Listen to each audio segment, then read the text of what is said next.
আসসালামু আলাইকুম। সবাই কেমন আছেন? আশা করছি আল্লাহর রহমতে সবাই সুস্থ আছেন, ভালো আছেন।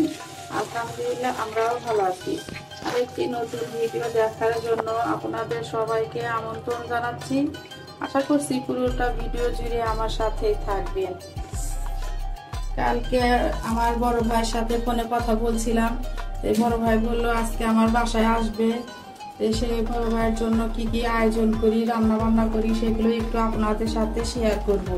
তো এখানে মুরগি রোস্টের জন্য আমি চিকেনটা ভিজিয়ে রাখলাম, আর এদিকে গরুর মাংসও রান্না করব। গরুর মাংস ভিজিয়ে রেখে দিলাম। আর এখানে রুই মাছ আর চিংড়ি মাছ ভিজিয়ে রাখলাম। চিংড়ি মাছ ভুনা করব আর রুই মাছ ভাজি করব। সকাল সকালে কিন্তু আমি এগুলি বের করে রেখে দিলাম, যাতে করে এগুলা একটু ভিজতে থাকুক। এগুলো ভিজতে তো অনেকটা সময় লাগে, সেজন্য প্রথমে আগে আমি এগুলি ভিজিয়ে রাখলাম। রোস্টের জন্য যে চিকেনটা ভিজিয়ে রাখলাম, এটা কিন্তু একদম ধুয়ে পরিষ্কার করে আমি ফ্রিজে রেখে দিয়েছিলাম। এটা বেশি ধুতে হবে না, কিন্তু গরুর মাংসটা ধুতে হবে, আর মাছগুলি একটু বেশি করে লবণ দিয়ে ধুতে হবে। মাংসটা ধুয়ে পরিষ্কার করে এখন বসিয়ে দেব হাতে মেখে। তো এখানে আমি পরিমাণ মতো আদা বাটা, রসুন বাটা, পেঁয়াজ বাটা সবকিছু নিয়ে নিয়েছি। দিয়ে দিলাম সাদা এলাচ, দারচিনি, তেজপাতা। দিয়ে দিচ্ছি পরিমাণ মতো লাল মরিচের গুঁড়ো। দিয়ে দিচ্ছি ধনিয়া গুঁড়ো, 1 চামচ হলুদের গুঁড়া, 1 চামচ দিয়ে দিব জিরার গুঁড়া, স্বাদ মতো লবণ দিয়ে দিলাম। দিয়ে এখন পরিমাণ মতো সয়াবিনের তেল দিয়ে দিব। তো তেল একটু অল্প দিব, কারণ মাংসতে তেলের বেশিরভাগ তেল মাংসের ভিতর, এই জন্য পরিমাণ একটু অল্পই দিলাম তেলটা। এখন আমি একটু সেই লেভেলের একটা মাখা দেব। গরুর মাংস আমি সবসময় হাতে মেখে রান্না করতেই পছন্দ করি।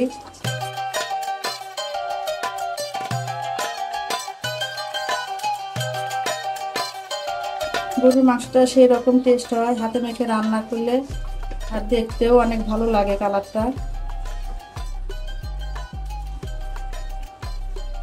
মাংসটা কিন্তু খুবই ভালো, বেশি একটা হাড় নেই, হাড় হয়েছে। এখন আমি মাংসটা বসিয়ে দিলাম।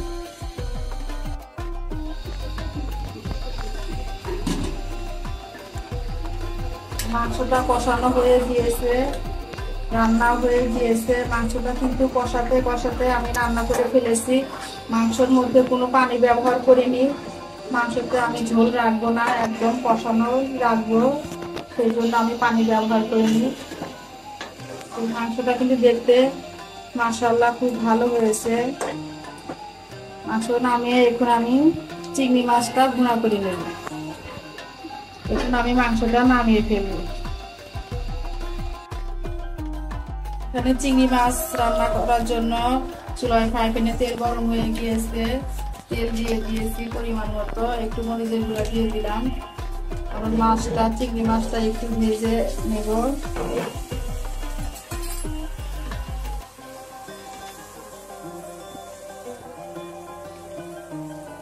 চিংড়ি মাছটা আমি একটু ভেজে ভুনা করবো, সেই জন্য একটু হলুদ, মরিচ আর একটু লবণ দিয়ে দেব।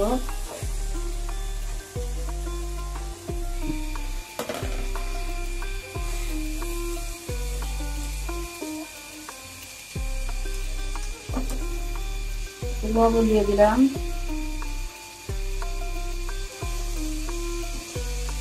চিংড়ি মাছটা ভেজে ভুনা করলে না আমার কাছে অনেক মজা লাগে।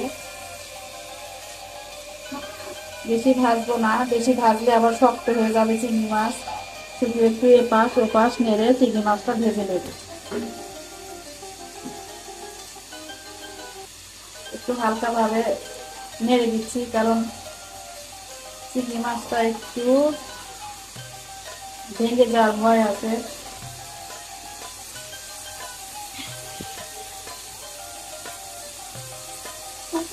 হয়ে গেছে, আর এপাশ একটু ভেজে নেব। এখানে অনেক কিছু রান্না করতে হবে, রোস্ট রান্না করতে হবে, পোলাও রান্না করতে হবে। একটু তাড়াহুড়া করতেছি যাতে রান্নাটা একটু খুব তাড়াতাড়ি হয়ে যায়। পেঁয়াজটা একটু লাল করে ভেজে নিয়েছি। এখন এর মধ্যে আমি একটু আদা বাটা, রসুন বাটা দিয়ে দিব। এখানে আমি হাফ চামচ আদা বাটা, হাফ চামচ রসুন বাটা দিয়ে দিলাম। দিয়ে দিব লাল মরিচের গুঁড়া, মরিচে নেবো আগে।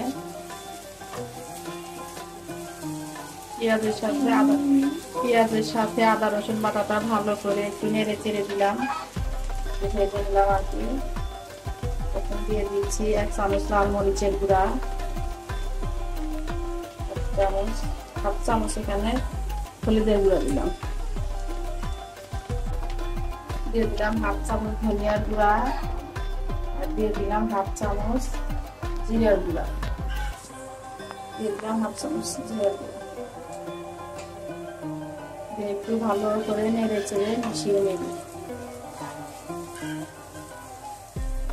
পরিমাণ মতো পানি দিয়ে দিব অল্প একটু, যাতে করে মশলাটা পুড়ে না যায়।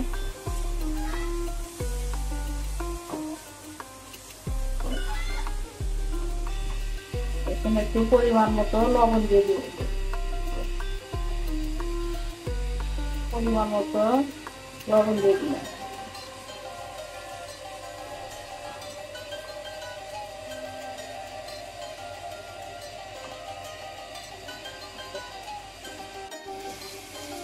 মশলা কষানো হয়ে গিয়েছে,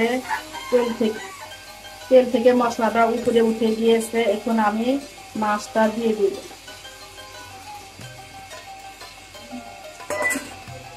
মাছটা দিয়ে একটু ভালো করে নেড়ে চেড়ে মিশিয়ে নেব।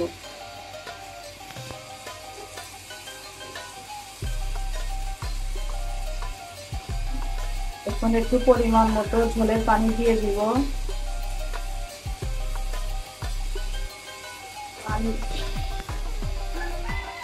পরিমাণ মতো পানি দিয়ে দিচ্ছি।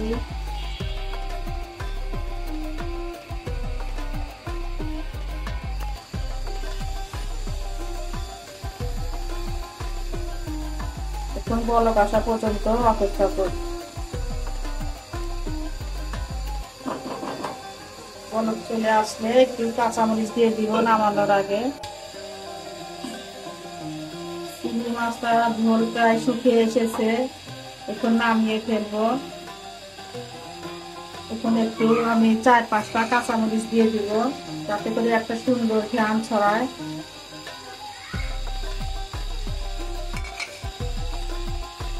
সামনে আমার ছেলেটার ইন্টার পরীক্ষা, সব আপু ভাইয়ারা আন্টিরা আমার ছেলেটার জন্য দোয়া করবেন। আমিও সবার ছেলে মেয়ের জন্য দোয়া করি, যারা ইন্টার পরীক্ষা দেবে তারা যেন সুস্থভাবে ভালোভাবে পরীক্ষা দিতে পারে। সামনে যেহেতু সামনে করোনা আর ডেঙ্গু যেভাবে দিয়ে চলছে, তাতে অনেক টেনশন হচ্ছে, চিন্তা হচ্ছে, জানি না কি হবে। তবে আল্লাহর উপর ভরসা করি, আল্লাহ যেন সব বাচ্চাদেরকে, আমার বাচ্চাকে সুস্থভাবে পরীক্ষা দেওয়ার তৌফিক দান করেন। আমার চিংড়ি মাছটা হয়ে গিয়েছে, আমি এখন আর 2 মিনিট পরেই মাছটা নামিয়ে ফেলবো। এখানে আমি চিকেনের ভিতরে একটু জর্দা রং দিয়েছি হালকা একটু, আর পরিমাণ মতো লবণ দিয়েছি। লবণ দিয়ে ভালো করে চিকেনটা মেখে রেখে দিয়েছিলাম। আমি এখন চিকেনটা ভাজবো।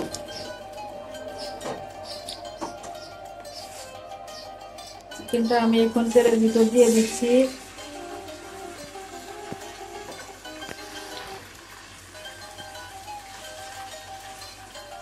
আমি 4 পিস করে চিকেন দিয়ে দিব। এখানে এই ফ্রাই প্যানের ভিতর 4 পিসের বেশি দেওয়া যায় না, তাই চেষ্টা করতেছি 4 পিস করে ভাজার জন্য। চিকেন ভাজতে গেলে দেখা যায় কি তেল ছিটে চুলার অবস্থা একদম বেহাল হয়ে যায়, তাই আমি একটু ঢাকনা দিয়ে ঢেকে দিব, যাতে করে আমার তেল পরিষ্কার করতে কোনো কষ্ট না হয়। তেল ছিটাছিটি যত না হয় সেজন্য আমি যে ঢাকনা দিয়ে ঢেকে দিলাম। কারণ তেল ছিটে ছিটে চুলার অবস্থা একদম খারাপ হয়ে যায়, সেগুলো পরিষ্কার করতে অনেকটাই কষ্ট হয়, সেজন্য আমি ঢেকে দিলাম।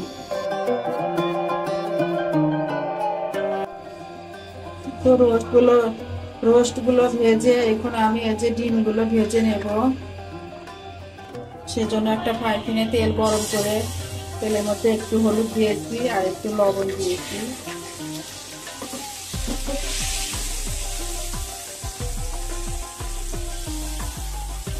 ভেবেছিলাম ডিমের কোরমা করবো, তবে চিন্তা করলাম যেহেতু রোস্ট রান্না করতেছি সেজন্য আর কোরমা করলাম না, ডিমটা এমনি একটু তেলে ভেজে দিলাম।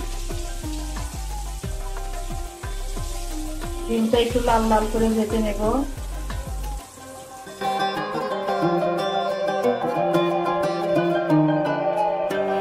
আমি এই যে পটলগুলো হলুদ মরিচ লবণ দিয়ে মেখে রেখে দিয়েছিলাম, এখন আমি পটলগুলো ভেজে নেব। পটলগুলো আমি এখন ফ্রাই প্যানের ভিতর দিয়ে দিলাম। আর এদিকে ডিম ভুনা করেছি, এখন আমি একটু ঢেকে দেব একটু সিদ্ধ হওয়ার জন্য। আর এদিকে যে ডিম ভেজে রেখে দিয়েছি, আর এদিকে যে মাছ ভাজি করেছি আর বেরেস্তা করে রেখেছি, কারণ সবকিছুতে একটু বেরেস্তা ব্যবহার করব পোলার ভিতর রোস্টের ভিতর, এই জন্য বেরেস্তা অফ ক্যামেরায় ভেজে রেখে দিয়েছি। পটল ভাজিটা হয়ে গিয়েছে, এখন একটু কাঁচামরিচ আর একটু পেঁয়াজ যেভাবে লাল করে দিচ্ছি, এইভাবে একটু লাল করে পেঁয়াজ কাঁচামরিচ ভেজলে কিন্তু খেতে অনেক মজা লাগে। আমি যখনই পটল ভাজি একটু পেঁয়াজ একটু কাঁচামরিচ এইভাবে ভেজে নিই, আগে সেই রকম করেই ভাজছি। পটলটা কিন্তু আমার ভাজা হয়ে গেছে। আগে ভাজাভাজির কাজটা শেষ করলাম, কারণ ভাজাভাজি করতে গেলে দেখা যায় যে অনেকটা তেল ছিটে একদম চুলাপায়ের অবস্থা বেহাল হয়ে যায়, সেগুলো আগে শেষ করলাম ভাজাভাজির কাজটা। এখন রোস্ট রান্না করবো, আর পোলাওটা রান্না করলে আমার রান্না কিন্তু হয়ে যাবে। যাই হোক, আমার পটল ভাজিটা হয়ে গেছে, এখন আমি নামিয়ে ফেলবো। তো এখন সবকিছু মিক্স করে দিব পেঁয়াজের সাথে, আর এই যে পটলের সাথে মরিচ পেঁয়াজ মিক্স করে নেড়ে দিয়ে দিচ্ছি।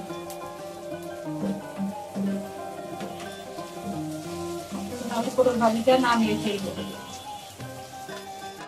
এর জন্য তেল গরম করতে দিয়েছি, তেলটা গরম হয়ে গিয়েছে, এখন আমি পেঁয়াজ দিয়ে দিচ্ছি, 1 কাপ পরিমাণ পেঁয়াজ। আর এখানে সাদা এলাচ দারচিনি তেজপাতা দিয়ে দিলাম।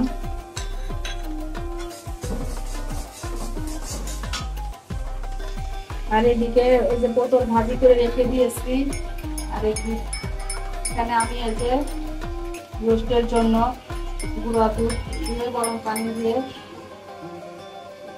গুলে নিচ্ছি রোস্টের ভিতর দেওয়ার জন্য। এদিকে পটলটা ভাজি হয়ে গিয়েছে, নামিয়ে ফেলেছি। এদিকে টক দই দিয়ে রাঁধুনির প্যাকেট মশলা দিয়ে এই যে গুলে রেখে দিয়েছি রোস্টে দেওয়ার জন্য।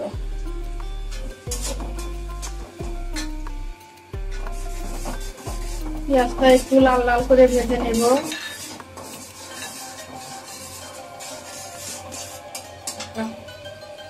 এখন পেঁয়াজটা লাল করে ভেজে নিয়েছি, এরপরে দিয়ে দিলাম পেঁয়াজ বাটা, একটু বেশি করে দিলাম, 4 চামচে 3 টেবিল চামচ পেঁয়াজ বাটা দিয়ে দিলাম।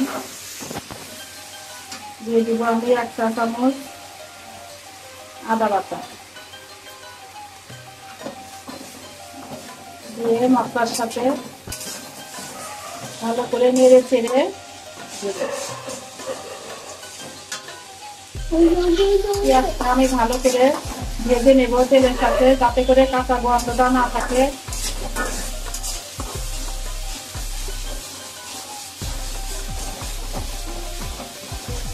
এখন আমি দিয়ে দেব বাদাম বাটা,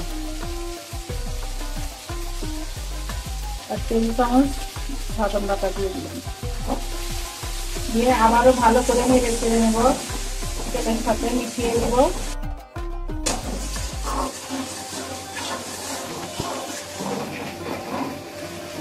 মশলাটা যত ভালো কষাবো খেতে কিন্তু তত ভালো মজা হবে।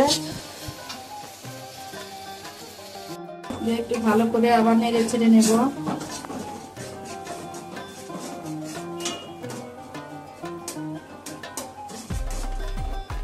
আমি দিয়ে দিব যে এখানে যে করে রেখেছি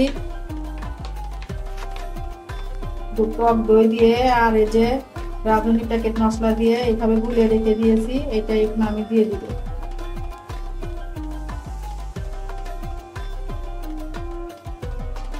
খুব ভালো করে নেড়ে চেড়ে দেব।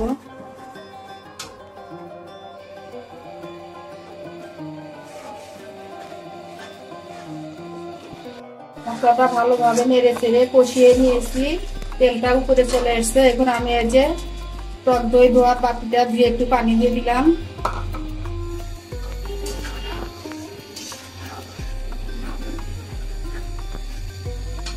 এখন আমি পরিমাণ মতো লবণ দিয়ে দিলাম।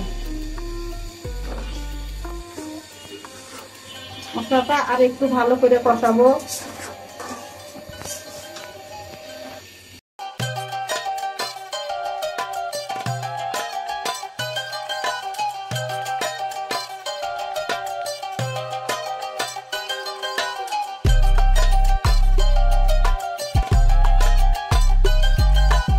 মশলাটা কষানো হয়ে গিয়েছে, একদম তেল উপরে উঠে গিয়েছে।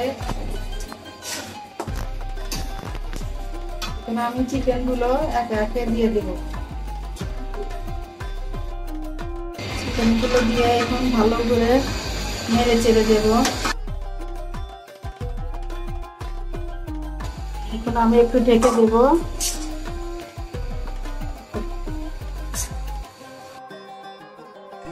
এখন আমি এই যে ভিতর দুধ দিয়ে দেব। দুধ গুলে রেখে দিয়েছিলাম, দুধটা দিয়ে দিলাম।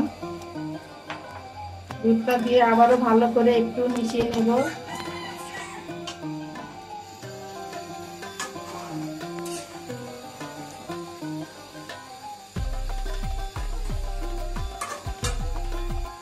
এর মধ্যে আমি 4-5টা কাঁচামরিচ দিয়ে দিব।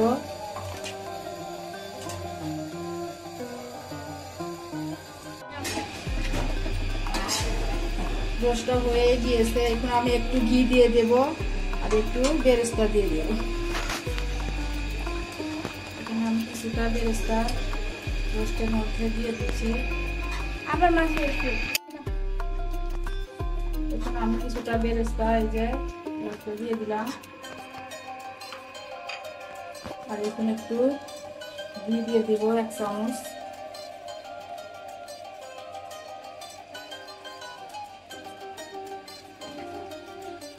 ফ্রিজে রেখে দিয়েছিলাম তো গলা বেঁধে আছে, দিয়ে একটু ভালো করে মিশিয়ে নিয়ে 2 মিনিট রেখে আমি রোস্টটা নামিয়ে ফেললাম। রোস্টটা কেমন হয়েছে আমার আপুরা অবশ্যই কমেন্ট করে জানাবেন। অনেক যত্ন করে ভালোবেসে কিন্তু রোস্টটা আমি রান্না করেছি। যাই হোক, আমার রোস্টটা হয়ে গিয়েছে। এখন আমি পোলার জন্য গরম পানি দিয়ে দিব, কারণ 12টা বেজে গিয়েছে। পোলাওটা রান্না হলে রান্না কমপ্লিট। ডিমগুলো ভেজে আমি এই যে রুই মাছ ভেজে নিয়েছি। রুই মাছটা কিন্তু একদম আমি লাল লাল করে ভেজে নিয়েছি। এখন আমি মাছগুলো উঠিয়ে রেখেছি। ভেবেছিলাম রুই মাছ ভুনা করবো, কিন্তু ভুনা আর করলাম না, মাছটা আমি ভেজে রেখেছি।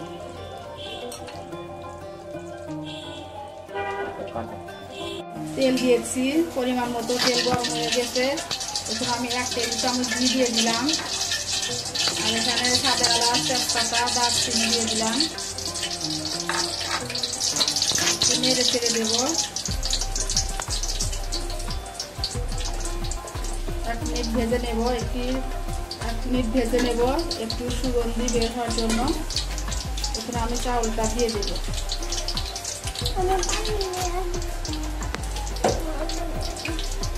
চাউলটা দিয়ে দিচ্ছি।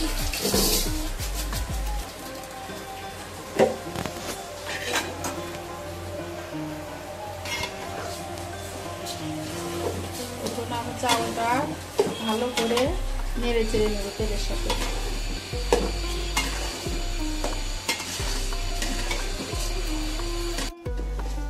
চাউলটা ভাজা হয়ে গিয়েছে, এর মধ্যে আমি আদা রসুন বাটাও দিয়ে দিয়েছি। এখন আমি পরিমাণ মতো পানি দিয়ে দেব, গরম পানি করে রেখেছি সেটাই দিয়ে দেব।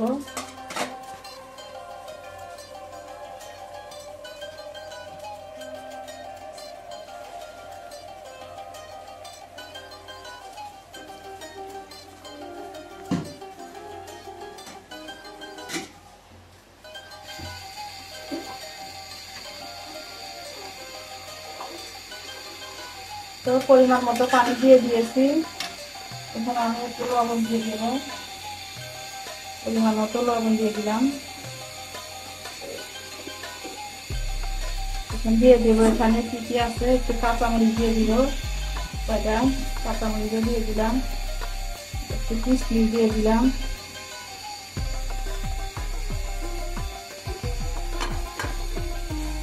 এখন আমি একটু দুধ দিয়ে দেবো,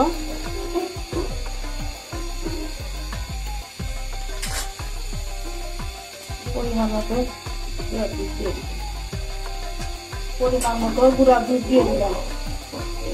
আমি যেহেতু সাদা পোলাও রান্না করবো সেজন্য একটু গুঁড়া দুধ দিয়ে দিলাম।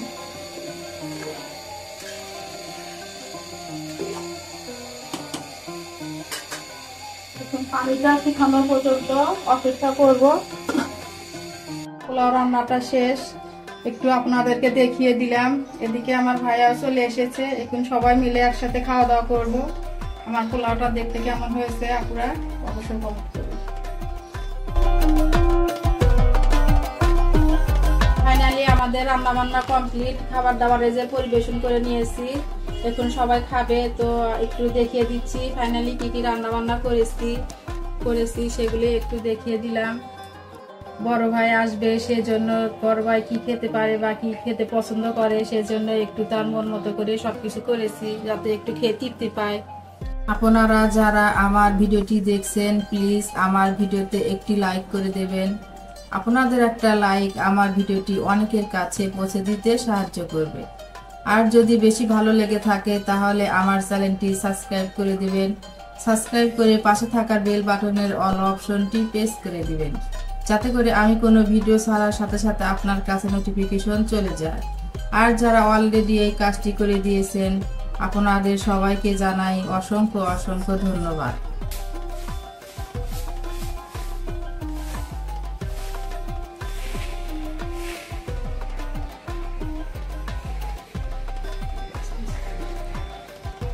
ঘরটা গোছানো হয়ে গিয়েছে।